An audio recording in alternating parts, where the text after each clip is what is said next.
Good afternoon, ito po si Louie ng investingphilippines.com, and today medyo I'm trying what my idols are doing. I'm actually holding the cam in my my giant tripod. Ito yung sa mirror, tignan natin sa mirror. Oh my god, ang laki. But anyways, I know I'm trying to shoot at 60p and trying to move around the condo unit kasi maingay yung daan. And may asong tumatahol, and madilim na ako. Yun ang problema ko. I'm too dark. Oh my. Yan. And I'll switch again. There you go. I'm now at 60. Kasi medyo mali yung kanina. And switch on the tawag dito. Auto zone, auto AF para sa mukha ko. Flexi zone. And going around. And today, yan, bete ko ilaw. Lakad muna ako, lakad-lakad. Mainit kasi. Kailangan ko tuloy ng electric pan. Ang init. I'm trying to... Bigat pala. Hello. Malamang maingay yung electric pan. Bigyan nyo na ako. Mag-electric pan ako ng saglit. I want to talk about one of the things that most people are nowadays is the use of credit card. For me, ang aking advice is at least if you are working right now and you are in a corporate world, or maybe you're a work na office-based pero professional level, tawag nila blue collar ata, if at least you can get credit card, get a credit card. At least isang credit card. Why? Because it has some benefits. I know a lot of people in the past decade mistook credit card na parang easy money. Kasi akala nila kukuha ng credit card, kaskas mo tapos hindi mo babayaran. Pwede mong takbuhan or anything, but it was wrong. Credit card companies were aggressive and sabi nga, walang makukulong nagbayad ng utang, but we can be charged with staff hours or other things. And now they can blacklist you sa mga credit companies or pautang sa mga bangko. Therefore, you can't loan money when you need money. Again, ano ba talaga yung credit card? Probably mali yung intindi nila noon kaya nagkamali sila ng paggamit ng credit card. Basically, credit card is bigat. It's a loan facility which allows you to use and pwede mo siyang gamitin anytime. So parang kung sa business meron silang tinatawag na credit line, your credit card, your personal credit card is actually your credit line. Mostly they're consumer type kasi nga they're used for people to buy small stuff, and in my opinion credit cards are not actually designed for the user or the credit holder, but most of credit cards are usually designed for the for the commercial establishment like restaurants, like appliance center, kasi ang credit card actually is once na kinaskas mo ang mayroong transaction is the credit card company and the company where you bought whatever you bought, maybe a gadget or maybe you dine out. Because what it wants is to facilitate sales habang wala pang available cash sa mga tao. So what happens is when the store or the restaurant you bought or dine in charge it, they actually already sold their receivables sa credit card company. When in turn, the credit card company will try to collect it to you, which is usually, ang cycle ng credit card is monthly. So, for example, maybe you open your credit card today and your credit card cycle starts on the 27th. So, every 27, makakakuha ng credit card statement which you need to pay. All transactions within that period, we need to pay to settle para hindi ka maka-charge ng credit card interest, which is same sa the usual, the pautang. The issue with that is people don't really clearly understand kasi akala nila mayroong dun sa credit card is yung minimum balance, which is akala nila is yun lang babayaran nila, but unfortunately that's not, because what you actually owe is the entire amount. And I think ang intindi nila is kasi yun ang nakalagay na minimum, yun ang babayaran nila. And they don't know that what credit card companies does is since utang siya, any outstanding balance is may papatungan ng interest, then magki-carry over yun sa next month. Minimum balance lang yung babayaran mo. So, magbabayad ka ulit ng interest on top of the principal and interest. So, what happens is you end up having a bigger amount to pay kasi nag-earn ng interest. One charge na mahirap din is late fee charge, kaya nga siya mayroon siyang due date per month. And if it's a late fee charge, will be charged is yun yung way for them to really earn. And if that happens, which is malaki-laki, so a lot of people don't get that. So they let their credit card run for more than a year. May utang sila, so nababaon sila sa utang, which is wrong. So ano ba dapat ang gagawin sa credit card? And why I am suggesting that at least you must have one good credit card. I know most people are getting credit card. One is para makabili sila on installment basis. So that's one of actual benefit. A second is the rewards point system. Ginagawa ito ng credit card companies para to entice people to get credit card and buy, which is normal. But people just forget to pay it on time. Yun ang problema. So the second benefit is the rewards programs, which will enable you to accumulate points. Mas maganda is travel points.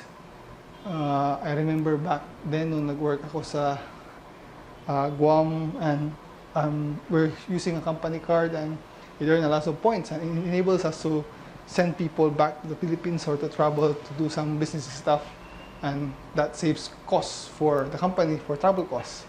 So for personal, usually is, I know some tied up with PAL, the Mabuhay Miles program. Some other tied up with other airlines, and usually ganun ang setup. And when they earn points, they can use those points to travel. Unfortunately, kung tumatagal din, nagiging mahirap mag-accumulate points because medyo tumaas yung requirement nila to earn 1 point for earn a mile. So yun ang problema. But at least it is still a reward which entices people, which actually beneficial pa rin if you are a credit card user. Another benefit of it is that you're given leverage, which most people don't really understand. Ang alam lang nila is yung installment, 0% installment. But actually, when you get your credit card, you're given a month, usually, or 30 days to pay it before they charge you. That's why we have that payment cycle. And a lot of people don't make use of that. The best way to, kasi di ba, yung credit card mo is lalabas, darating siya, will give you a charge for the month, your cycle, and you're given a due date, which is 2 to 3 weeks after the statement date. So in fact, the reality is from the period na chinarge mo, from the period na due date, that's a lot of days na hindi ka actually naglabas ng pera. You're using the credit card company money. So why not make well use of that? A lot of people don't really think of that. So advice is, if you have some purchases na regular, try to use the time para parang ang lumalabas, humiram kang pera, deposit mo na yung pera mo bagong bayaran. So nag-earn ka ng interest bago ka singilin ng credit card company. Then that's the third one is benefit of a credit card money. One is the last one, I won't expound too many, is that credit card companies now, especially in the Philippines, is noon kasi wala. Ang purpose lang niya is to facilitate sales, sales for merchants. But now, just like in the US, there's now, I believe, they've been establishing a program to create the same system sa ibang bansa. Sa US, mayroon silang tatawag na credit score, which reflects yung eligibility or the record ng isang tao na siya ay nagbabayad ng maganda, and that's when you have a high credit score, you are ang tawag term is loanable. So when banks, when you ask for loan in a bank sa US, they will investigate credit investigation, and one of the things they will see is your credit score. A high credit score means you are well maintaining your finances through use of credit cards, use of payment of loans on time, like that. And credit cards, since they are recorded, sinuswipe mo siya, may record ka may SIM, it's a good way to prove to them that you are healthily managing your finances.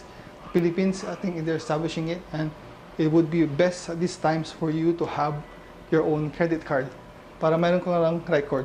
When you have a good record and when the need for you comes to loan kasi may really unavoidable emergency, or maybe it's time for you to buy a house pag nag-asawa ka na, you can actually have a good record with if you're paying credit card on time. Kahit malaking purchases, they will see that you are responsible enough to settle your credit card debt on time, and that will help you be able to give you a better loan and probably approval agad-agad because they know they can trust you with the loan.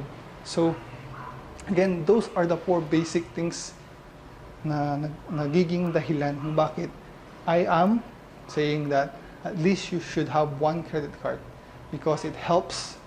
One, it's a loan facility that will help you. One is it enables you to buy on installment. Another is you have rewards points. Third is leverage, use of leverage. And 3 is it's a benefit for you because you are establishing your credit record, and who knows, implement na yun dito sa Pilipinas, and if you need to loan, maybe within a day, gagrant na ka because you have a good credit record. So please, mostly dito sa Pinas, when I was back then is, binigyan ako ng credit card ng BPI because I work with a company which is one of the top 1,000 companies. But now you can ask banks. They have special types of credit card now with a minimum requirement. And some don't even require a credit background, basta mag-deposit ka ng security. I think sa BPI it's 10,000, it will be deposited and they will hold for it. And then they'll give you your credit card. Then I think they will, after some time, maybe they can give it back to you once you establish a good credit record. But again, don't let the credit card control you. Credit cards are supposed to be a loan facility. It should be able to help you manage your finances. Hindi ibig sabihin may credit card ka is ikakakas mo na ikakaskas, but rather use it to your advantage. Advantage niya is in the installment. You can spread it. Mostly ibang companies 36 months. Second, the rewards points. Third is the leverage, kasi the time it takes you to get billed and time for you to pay. And the fourth is that it helps you establish a good credit record, which will help you when you need to really make a loan, and it will be easier for the banks to give you a loan. Again, reminder, be responsible in handling your credit card. Do not overspend, spend wisely. At least get one for your day-to-day things, and manage it well. Huwag kayong nagamit ng credit card tapos book ng travel. Manage it well still. Again, this is Louie from investingphilippines.com, at ang bigat and trying to use again. Let me see, check na ng kamay ko, and see you on the next vlog. But don't forget to subscribe, to like, and share this so that others will learn. Again, have a good life. Tomorrow I'm on vacation. Yes. See you on the next vlog.